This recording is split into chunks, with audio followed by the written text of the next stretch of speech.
Ahojte všetci, ja vás vítam v mojom druhom videokurze, kde si spoločne už spravíme nejaký ten projekt.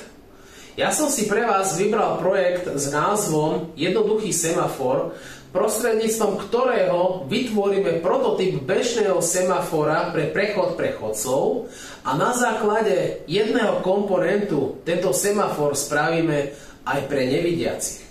Ale pokým sa vrhneme do samotného zrealizovania nášho projektu, tak na začiatok vám uvediem, kde nájdeme GPIO porty, na čo nám v skratke slúžia tieto GPIO porty.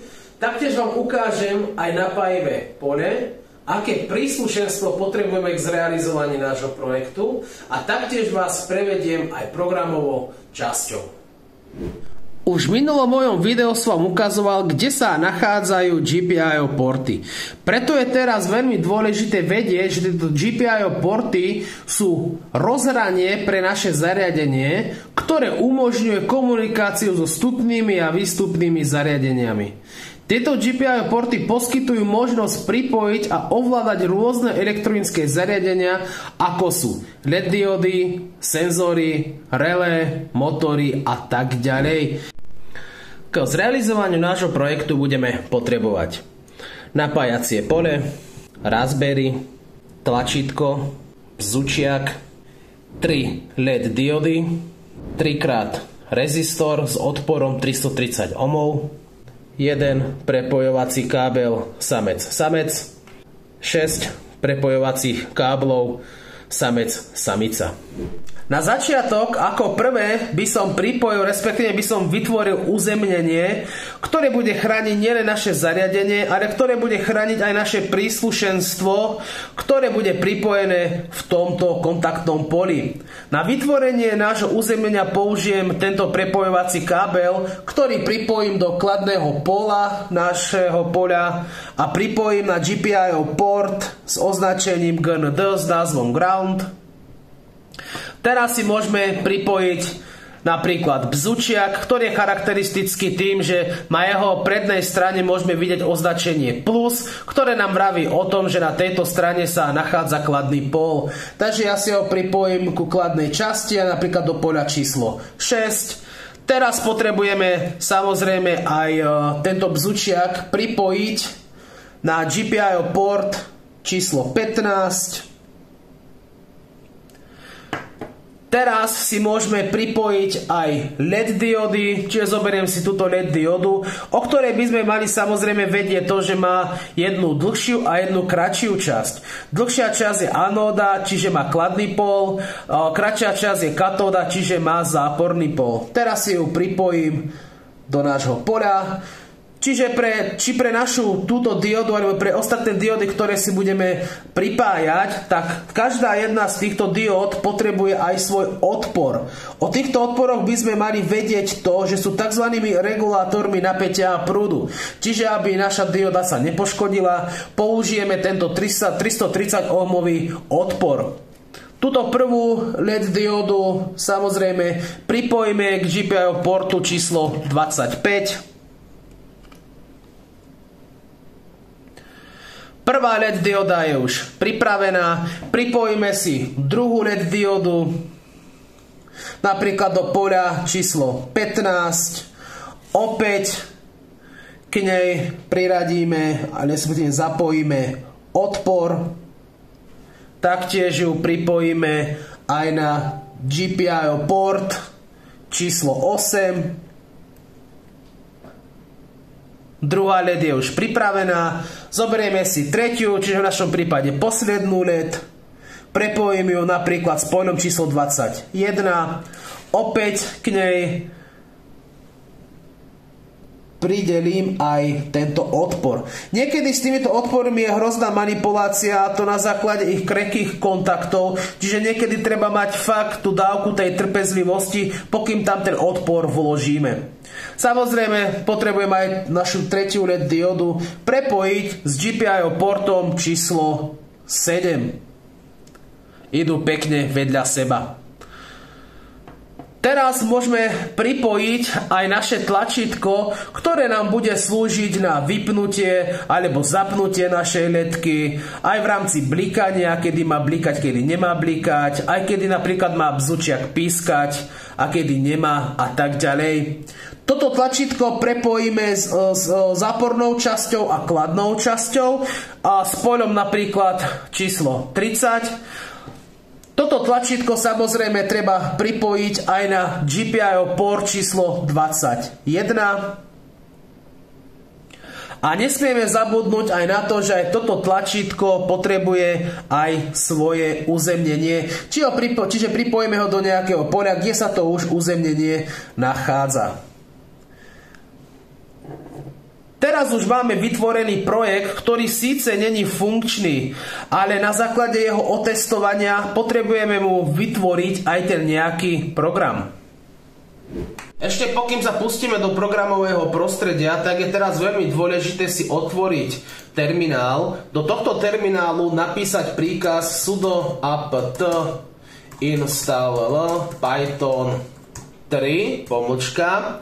Teraz potrebujeme z nášho systému tzv. Importovať, čiže vytiahnuť knižnicu, ktorá bude komunikovať s našimi GPIO portami, a keď budeme už komunikovať s tými GPIO portami, tak môžeme aj vytvoriť komunikáciu s našim príslušenstvom. Čiže jedná sa o knižnicu GPIO 0, čiže GPIO 0, keď máme, stlačíme Enter. Vy samozrejme musíte chvíľku počkať, pokým sa vám ten balík rozbalí. Ja už nemusím čakať, lebo ja už tento balík rozbalený mám, čiže už je aj súčasťou tohto systému. Teraz sa ale poďme presunúť k jadru našej práce, a to je vytvorením semafora, kde vám ukážem, ako vytvoriť určité intervaly medzi našimi diodami. Taktiež vám uvediem aj do obehu samozrejme náš bzučiak, ktorý bude zohrávať hlavnú úlohu, a to tu, že bude tzv. Na základe svojho piskotu dávať signál tým nevidiacim, že môžu teraz prejsť cez prechod pre chodcov. Nachádzame sa v programovom prostredí Tony, pomocou ktorého budeme vytvárať rôzne príkazy, respektívne kódy, na základe ktorých budeme vytvárať komunikáciu či už s našim zariadením, či už s GPIO portami, alebo s našim príslušenstvom.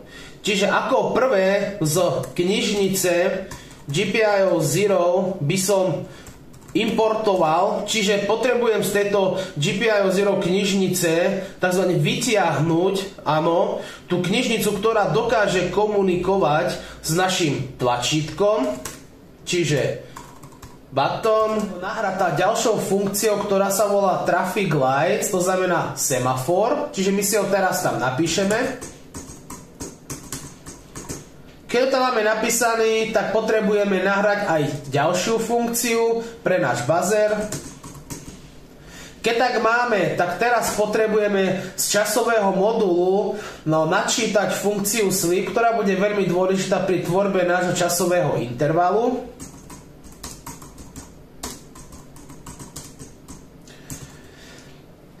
Keď tak máme, teraz prejdeme do identifikačnej časti. My už vieme, že naše tlačítko sa nachádza, alebo je pripojené na GPIO porte číslo 21. Potom nás zaujíma tzv. Osvetlenie v rámci nášho semafora, čiže lights sa rovná traffic lights.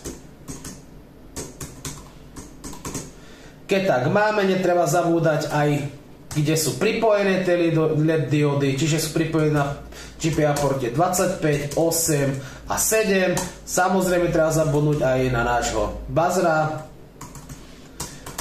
On je pripojený na GPIO porte číslo 15. Keď už tak máme, môžeme si teraz vytvoriť samotný cyklus programu.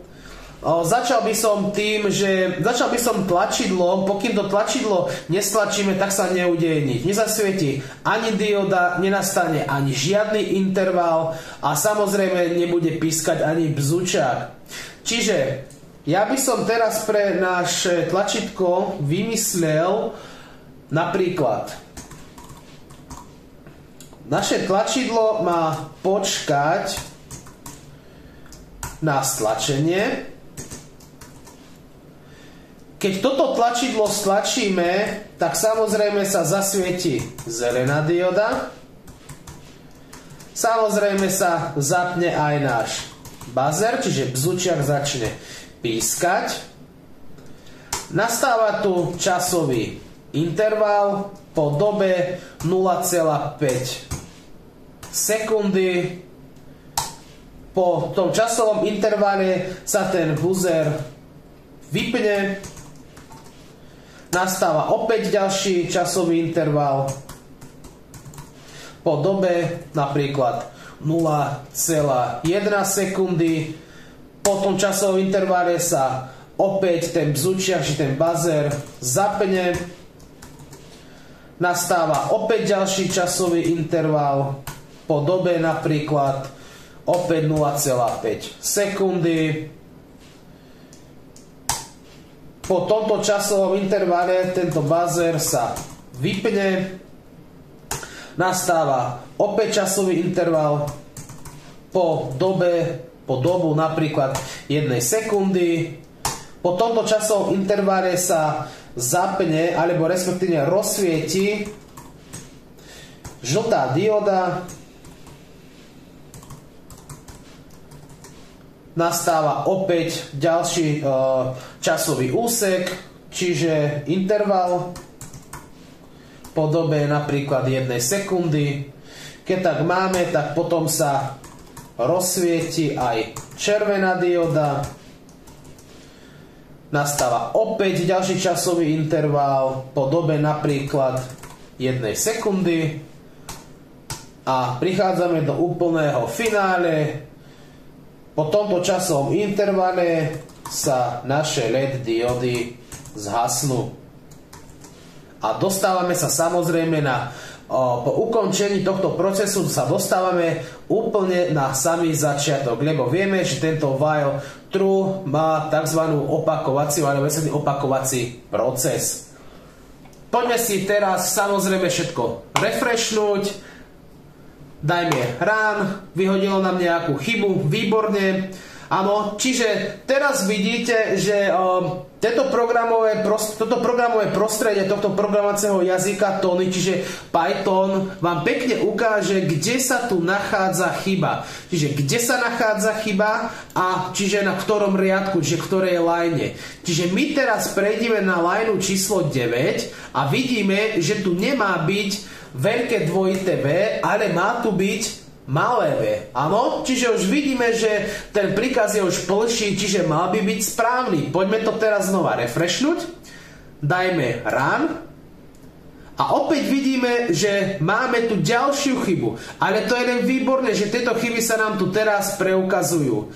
Čiže teraz prejdeme na meno Traffic Lights, čiže tuto vidíme, že tu nám chýba jedno F-ko. My toto F-ko doplníme, opäť refreshneme, spustíme to, áno, a vidíme, že mali by sme mať všetko teraz správne. Poďme sa teraz pozrieť, ako bude vyzerať ten semafor. Poďme sa teraz pozrieť, ako bude vyzerať ten semafor. Teraz stlačím tlačidlo a sami vidíte, že po stlačení ešte raz toho tlačidla nám zapískala červená, prešla žltá a potom zelená. A dostávame sa až do úplného záveru môjho druhého video kurzu. Ak sa vám video páčilo, daj like, zanechaj follow a nezabudni na to, že tieto videokurzy sú určené pre úplných začiatočníkov. Možno tí pokročilejší a zbejlejší, ktorí tieto videokurzy pozerajú, možno vám to nejako nešmakuje, ale verte jedno, že aj vy ste niekedy začínali a budú tu aj tí, ktorí budú práve teraz začínať. Preto neváhajte navštíviť aj moje ďalšie video, v ktorom sa budem venovať ďalšiemu projektu.